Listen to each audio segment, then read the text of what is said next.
Bonjour à tous, émission rencontre parfois surprenante à Aviernoz, en Haute-Savoie. À mes côtés, on a Pascal Piazzolla, où c'est un des maîtres pipiers du monde les plus connus, 150 000 pipes à son actif. C'est bien 54 ans, j'ai fait 150 000. Voilà. En 50. Et nous sommes à Aviernoz, on n'est pas loin d'Annecy ici. Non, 14 km. Attention, on est en dessous du Parmelan en plus. Oui, en plus. Ouais. Il y a le Parmelan qui est très important et très connu dans le monde entier. Absolument. Oui. Eh bien écoutez, on parlera avec vous à la fin de l'émission. Et moi, c'est la belle pipe qu'il a ici. Il fait des pipes avec des diamants. Il a dans les mains, on en parlera de la bruyère. Vous allez tout savoir. Mais avant cela, tiens, on va aller voir Annick qui tient le bistrot. Vous la connaissez, Annick, hein? Bien sûr qu'on la connaît. Dites donc, le bistrot du village. On ira voir ensuite Nicole et Gérard qui nous parleront de leur passion pour la nature en général. Et puis, on finira l'émission avec des gens que vous connaissez. C'est les Anglais d'Aviernoz. C'est Suzanne et Roger qui tiennent l'auberge-restaurant-hôtel Le Camélia. Le Camélia, ce sont des Anglais qui sont arrivés en même temps que nous en 1990 dans le secteur. Voilà. Et puis, juste après, eh ben, on retrouvera Pascal Piazzolla. Étonnant, franchement. Allez, l'émission est menée aujourd'hui de main de maître par James Pym. C'est parti.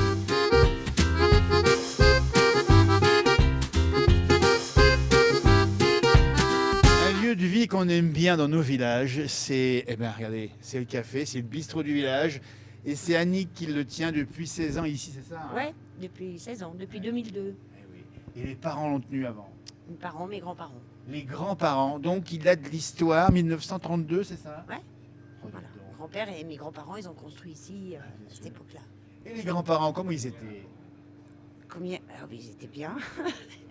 Ils étaient bien parce qu'ils étaient toujours là, Bah, déjà. bien sûr. Hein, mes parents, mon papa, il travaillait CNR, donc mon grand-père était toujours là. Puis il a été maire très longtemps, mon grand-père. Et voilà. Donc vous étiez un petit peu toute petite ici au cœur du village où on savait tout, surtout pratiquement. Oui, bien sûr.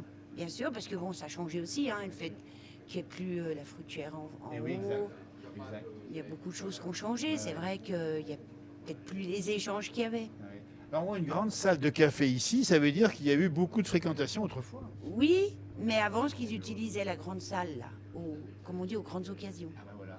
Mariage, enterrement, Eh oui, le dimanche, parce qu'après la messe, il y avait du eh monde. oui, bien sûr. Puis après, c'était fermé toute la semaine. Par contre, ils allaient dans la petite salle derrière, où, voilà, ça consommait derrière, ils jouaient aux cartes. Eh oui. Mais la fréquentation a baissé. Ah ben, la fréquentation a baissé, les clients, c'est plus les mêmes, les jeunes, ils consomment pas pareil. Ils consomment pas spécialement dans un bar, quoi, les jeunes. Bien sûr. Ils restent plus à la maison, après, voilà, hein, il y a la peur du gendarme. Alors, j'allais le dire, c'est qu'il y a les gendarmeries qui sont... Bien ils sont- sûr. voilà. Il y a la peur du gendarme, ils ont tous, s'ils ont une voiture, tout ça, bah, Bien sûr. c'est risqué. Qu'avant, je pense qu'ils, c'est pas pareil. Puis les gens, bah, ils pensaient pas non plus. Bien sûr. Ça n'existait pas, ils y pensaient pas. Mais j'y pensais pas, évidemment. Mais maintenant, vous n'avez pas de voiture quand vous êtes à Viernoz, Ben oui, c'est ça. coincé. Hein. Alors Annick, votre bonheur, votre plaisir, c'est ça, c'est de discuter avec les clients qui sont là et puis de garder en mémoire les grands-parents qui sont passés par là, les parents Oui, qui ont travaillé c'est sûr, ici. c'est agréable d'avoir une histoire aussi. C'est une vraie histoire. Ouais. Et que ça dure longtemps. Et que ça dure longtemps, et vous avez raison, parce que nous sommes les défenseurs précisément de ces petits bistrots. Ça va durer longtemps. Il faut souhaiter que ça dure longtemps, parce qu'il y a tellement d'endroits où ça a fermé. C'est bien. Voilà, bah écoutez, on va vous demander, qu'est-ce que vous pensez d'Annick? Moi, ce que je pense d'Annie, c'est ma deuxième maison. Regardez-moi ça. Non, C'est non, du bonheur. Comme je disais tout à l'heure, il faut que ça reste longtemps. alors, Des endroits de liberté. on vous a entendu, Des on endroits de vous a liberté. entendu pendant l'interview dire, il faut que ça dure. voilà. Il faut que ça dure. Parce que ça devient rare. Absolument. Vous connaissez. Des endroits de liberté, c'est bien vrai, c'est là qu'on peut parler ensemble. C'est une parenthèse de la Voir vie. du monde, un peu social. Absolument. Voilà, c'est cool. Eh bien écoutez, merci du bien de cette interview que vous nous avez donnée ici. Annick, on dit bien, c'est à Aviernoz, sur la grande route, pas loin de l'église, vous arrêtez, dites bonjour, et puis venez boire un petit quelque chose, ça nous fera plaisir, et que ça dure longtemps encore. Merci Annick.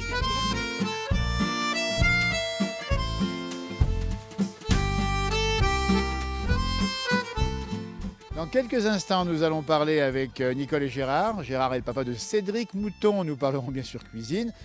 On verra tiens aussi la recette de la polenta à la planche.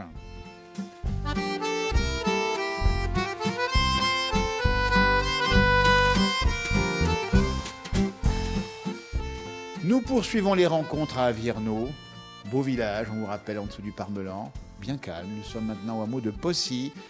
Et impossible, c'est possible de parler d'art de vivre avec Gérard et Nicole qui nous reçoivent à l'instant. Et Gérard, c'est le papa de quelqu'un que vous connaissez certainement dans la cuisine. C'est le papa de Cédric, c'est ça hein? C'est ça. Et- Eh oui. Alors Cédric qui a un parcours, on rappelle Masterchef sur TF1. En 2012, oui.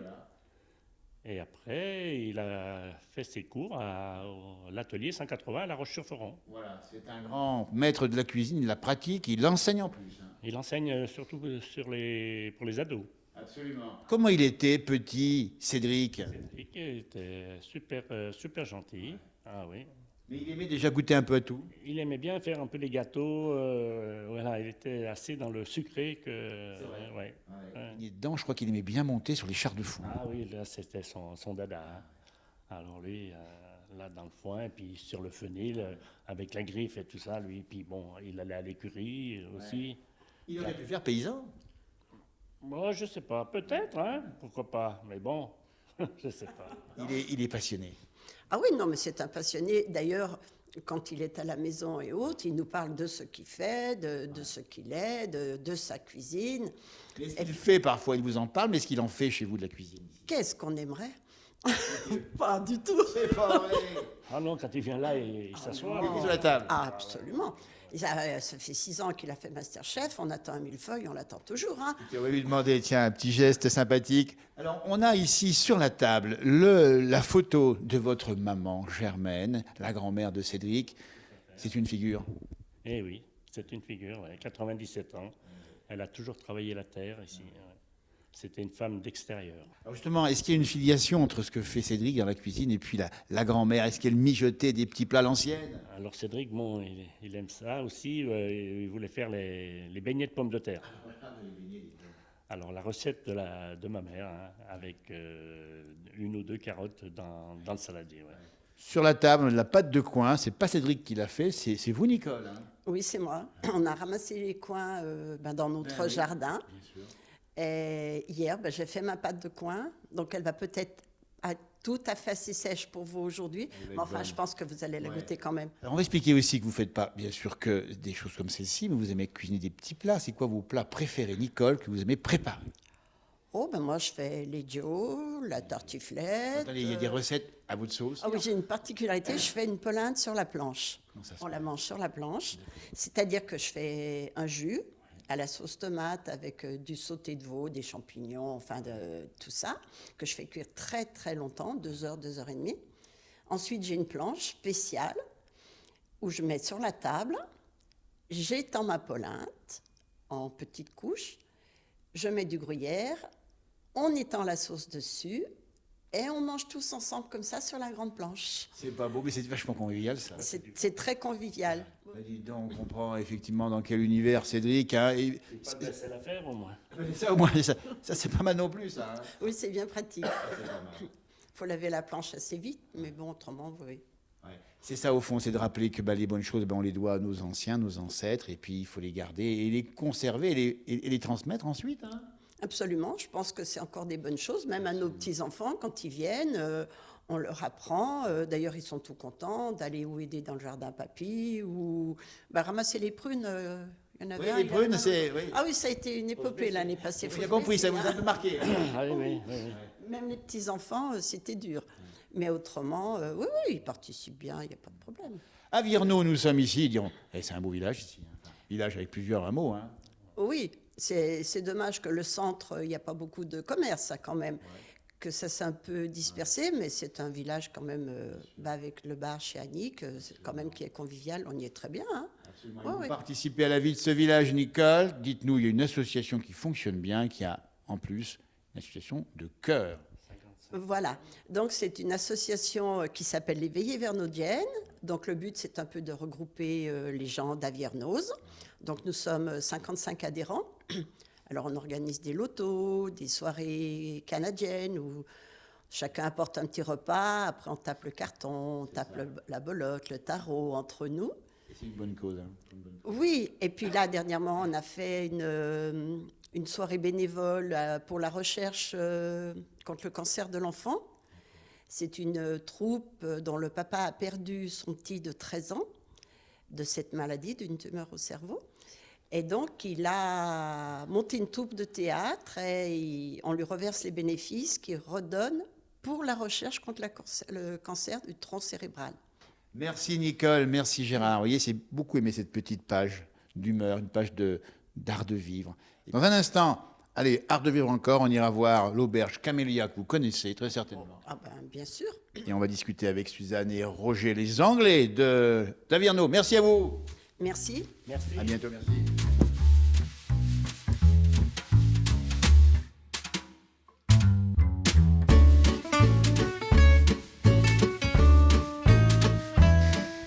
Et toujours à Vierno, nous sommes sous le charme de la rencontre que l'on vous propose maintenant. So British, à mes côtés, Roger et Suzanne. Bonjour Roger. Bonjour. Hello. Hello. Alors, nous sommes dans un lieu connu et très connu de la commune, et même de bien plus loin, c'est l'auberge Camélia. Oui, c'est ça. C'est l'ancien patron et Camélia. Elle est très fameuse. Elle fabriquait la maison en 1932 à peu près. Et elle est le premier patron avant Suzanne et moi. Voilà, c'est ça Suzanne. Donc, vous n'avez pas connu Camélia qui est décédée, mais c'est après que vous avez racheté la maison ici. Exact, oui. Alors, donnez-moi quelques informations sur Camélia, qui était la dame. On voit ici à l'écran son visage, une dame que vous n'avez pas connue. C'était quoi avant votre établissement? Avant, c'était un bar-bistrot du coin. Il y avait le fruitière qui était à côté. Et tous les locaux, ils venaient avec le matin pour déposer leur lait là-bas et venaient prendre un petit pastis ou café ici pendant beaucoup des années.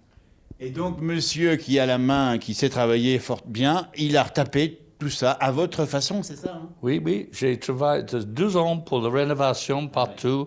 Et c'est moi avec l'entreprise dans la région ici. Et j'ai rénové la maison, chauffage par le sol, installation partout, nouvelles fenêtres partout. Donc, il y a beaucoup de choses que je change.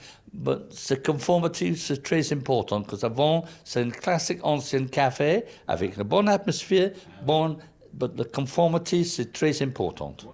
Et donc, j'imagine que la clientèle, bien sûr, est locale, évidemment, mais sûrement aussi internationale. J'avais beaucoup de clients, tous les mondes ici. Chili, Australie, partout, Amérique, Espagnol, Italien, beaucoup d'Italiens aussi. Mais pour moi, j'ai gagné un client mondial. Pas Corée du Nord, peut-être un jour. Quand la Corée du Nord va s'ouvrir, oui, ils viendront ici parce que c'est l'endroit où il faut être. Et petit plus également, j'ai même vu une photo de la reine-mère. Vous lui avez écrit un petit mot et elle vous a répondu. Oui, c'était à l'occasion de le 50e anniversaire du plateau de Glières. On avait tous les anciens combattants britanniques qui sont venus.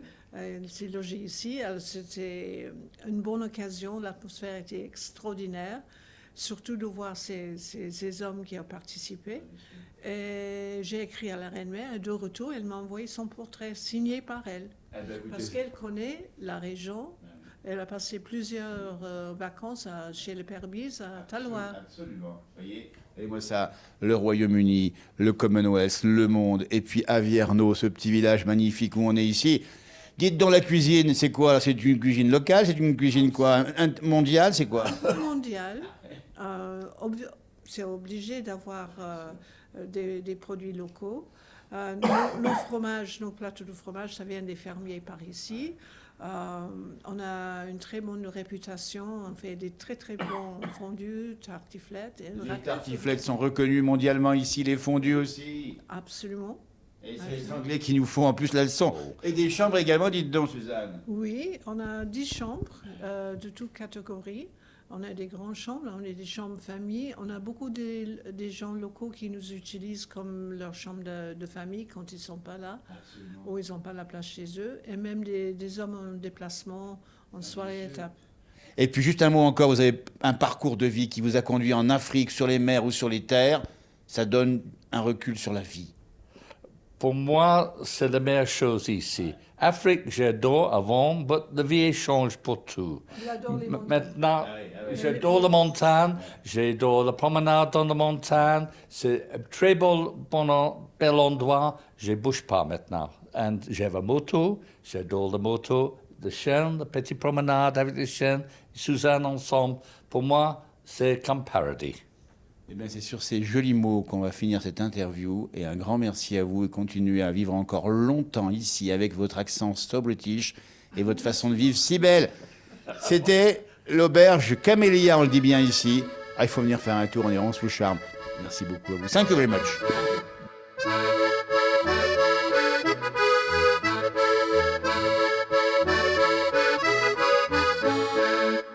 On vous l'avait promis, il est à nos côtés Pascal Piazzolla, qui lui est maître pipier et qui a dans les mains, alors ça c'est la matière première de la pipe. Oui, c'est de la racine de bruyère. Ce morceau qui est à droite, c'est du flamé. On trouve un morceau comme ça sur 200 000. Alors ça c'est Exactement. dur comme c'est très dur. Ça, c'est le bois le plus dur qui puisse exister pour fumer la pipe. N'importe quelle pipe exotique, comme par exemple l'ébène, du bois de rose, Bien sûr. du bois de violet, tout ça, une fois que la pipe est bien chaude, il s'arrive à fendre. Oui, parce que il faut pas que le bois brûle, dites donc. Ah, mais la bruyère ne brûle pas. Ah oui. Avec une pipe, vous pouvez fumer jusqu'à 4-5 ans. Et dites donc, regardez-moi C'est ça. important, Ouais. très important. Et il n'y a pas d'autre bois qui puisse remplacer la racine de bruyère. On va poser votre matière première parce qu'on va découvrir alors un univers extraordinaire. Il y a plein de pipes partout ici. Nous sommes à Avirno, pas très loin de l'église, dans l'atelier de Pascal Piazzolla. Oui. Alors, il faut partir du point de départ parce que vous êtes italien d'origine, le cousin d'ailleurs d'Astor Piazzolla, le roi du bandoneon, dites donc. C'est ça. Alors, il est parti ensuite à Saint-Claude, parce que Saint-Claude, c'est la capitale mondiale de la pipe, c'est ça hein Exactement. Malheureusement, maintenant, on n'est presque plus rien. Je dis, on a encore le cachet. C'est le fleuron mondial de la pipe. Mais avec les cigarettes électroniques, la campagne anti-tabac, la Française des Jeux, on a perdu toute notre clientèle, ce qu'on appelle les bureaux de tabac. On va pas les vendre des pipes chez un marchand de salade. Ben non, c'est vrai Ah qu'il ben faut un voilà. bureau de tabac principalement. Et les buralistes, ils n'ont pas trop le temps d'en dépiler. Ils n'en veulent plus. En majorité, vous avez 95% des buralistes, ils ne veulent plus entendre parler de pipe parce qu'on perd trop de temps pour vendre une pipe. Donc, comme bien la sûr, c'est plus Française facile. des Jeux est là et c'est facile pour travailler, pour vendre des tickets, pour gratter, etc., ils ne veulent plus entendre parler de pipe. Donc voilà, le pipier des pays de Savoie, il n'y en a pas beaucoup par ailleurs des pipiers. Non, non, non. Ici, il n'y a que moi. Il n'y a Voilà. que moi. Et il y a encore 3 ateliers à Saint-Claude, c'est tout. Mais auparavant, quand je suis arrivé ici à Crangebrier, nous étions 29 fabricants et 1500 pipiers. Le déclin du métier. Ouais. Et maintenant, on a une cinquantaine d'ouvriers et 4 petites entreprises. Alors, Voilà. les pipes maison, on le dit bien ici, parce que aujourd'hui, le marché de la pipe, dites donc, il faut nous le dire que les concurrents, c'est peut-être les Chinois maintenant, non? C'est bien dommage parce que pour moi, à mes yeux, c'est de l'art. C'est de Le l'art. favori- D'ailleurs, le moi je favori- trouve, on a vu un peu vos productions avant l'émission, là. Vous êtes un artiste, vous êtes champion du monde en plus, à Palma de Majorque de la pipe. Oui, oui, là, j'ai fabriqué 2 pipes à Palma de Majorque où j'ai gagné le championnat. J'ai représenté la France, le diamant qui était taillé à Saint-Claude dans le temps et la bruyère. Et c'est votre métier. D'ailleurs, nous parcourons l'atelier de Pascal Piazzolla ici avec des matériaux. Tiens, dites donc, alors par exemple, là ici on voit un engin, alors il n'est pas tout neuf, hein, mais il Ça permet. tourne, hein. Voilà. Par contre, Ça tourne comme un bijou. ouais, Alors dites-nous, on va en profiter, puisqu'on a l'appareil sous les yeux, comment on fait une pipe? on prend un morceau de bruyère ici, là. Perçons un trou ici pour le foyer. C'est ce qu'on appelle le foyer. Je perce un trou ici pour mettre le tuyau. Alors voilà, ici, c'est où on perce les pipes. C'est très délicat. Là, vous voyez, je perce. Je perce.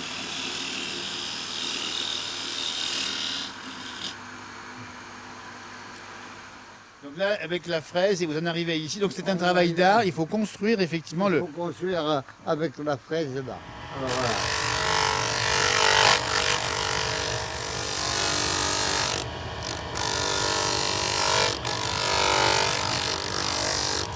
Voilà, voilà. Moi, je reste au-dessus de bloc, là. Super. Ensuite, Voilà. je viens ici pour poncer. Alors il faut poncer ensuite, après le. C'est-à-dire enlever les rayures. Voilà.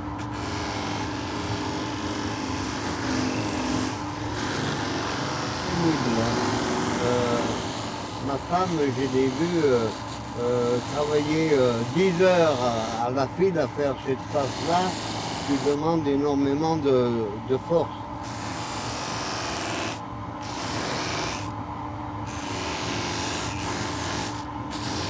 Ça, c'est de la cire de carnauba, c'est la cire d'abeille. On en met un peu là, et vous allez voir la différence d'aspect.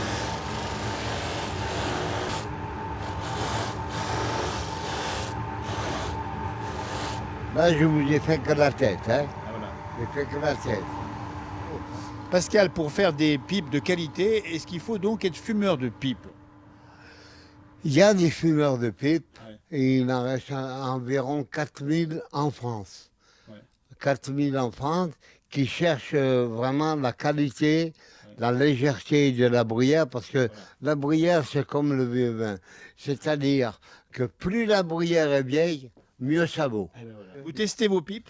Je sais que mes pipes sont bonnes, pour une seule raison, c'est que c'est l'ancienneté qui fait que j'ai 54 ans de métier. C'est moi qui ai les pipes les plus vieilles dans tout le secteur. Ah oui. Alors, parmi les clients, vous avez vu, en particulier, Georges Brassens. Ah ben, Georges Brassens, il est connu. J'ai connu Zabata, j'ai serré la main. Bernard Blier, c'est tous des gens que j'ai connus à Saint-Claude, où on a cassé la côte ensemble. Et tous les gens qui viennent chez moi, ils sont surpris. Ils partent heureux. Voilà, écoutez, si vous êtes amateur de pipe, c'est ici qu'il faut vous adresser. C'est à Viernos, c'est Pascal Piazzolla. Regardez la décoration qu'il a reçue. Alors ça, c'est une décoration remarquable. C'était quoi exactement ça? C'est la collerette de la confrérie des maîtres pipiers. Voilà. Maître pipier. Voilà. Maître pipier. Ouais. Alors, écoutez, on va aller voir votre épouse. Oui. Elle a travaillé avec vous. Ben, bien sûr que pour moi, c'était la meilleure polisseuse de l'époque. Elle vous a accompagné dans les 5 millions de kilomètres que vous avez fait. Oui, oui. On va la voir et on revient. On termine l'émission ensuite ici avec Pascal Piazzolla.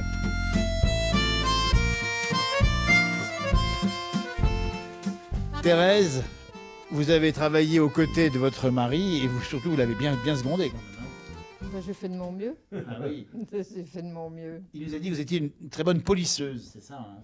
Ma foi, il le dit. Et puis on sent qu'il veut vraiment faire connaître son métier, il veut vraiment faire connaître la pipe qui pour lui est un objet d'art au fond. Oui, c'est un objet d'art. Et puis, il le connaît à fond.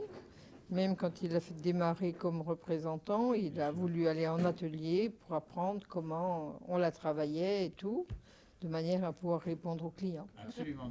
En tout cas, un grand merci parce qu'on a bien compris que c'est une affaire aussi de couple, parce qu'effectivement, travailler ensemble.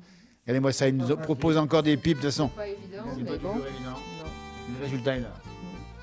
On retrouve tout de suite votre mari dans son atelier. Merci. Retour avec Pascal. Vous voyez, votre épouse a fait un gros travail à vos côtés. Mais bien sûr. Énorme. Pendant 47 ans, elle a travaillé avec moi. On a fait 5 millions de kilomètres en allant voir les bureaux de tabac dans 27 départements en France. Vous avez un projet, un beau projet de faire un musée de la pipe ici à Viernos. Ici, bien sûr. Là, je ferai donc un musée de pipes, démonstration de fabrication de pipes de A jusqu'à Z, et au rez-de-chaussée, un musée photographique avec tous les grands acteurs, les vedettes et Bien tout sûr. ce qui s'ensuit. Pascal, est-ce que vous avez une pipe que vous retenez en particulier parmi toutes celles que vous avez Oui, faites? c'est ma première pipe Ah bah oui, Eh oui. qui est à la maison, je la montrerai. Ouais. Voilà. Il y a même de l'émotion à en parler. Oui. C'était au tout début. Oui, parce que, bon, on ne va pas raconter sa vie. Non. À Saint-Claude, il y avait beaucoup de gens qui me jalousaient parce que j'étais un combattant. Un battant.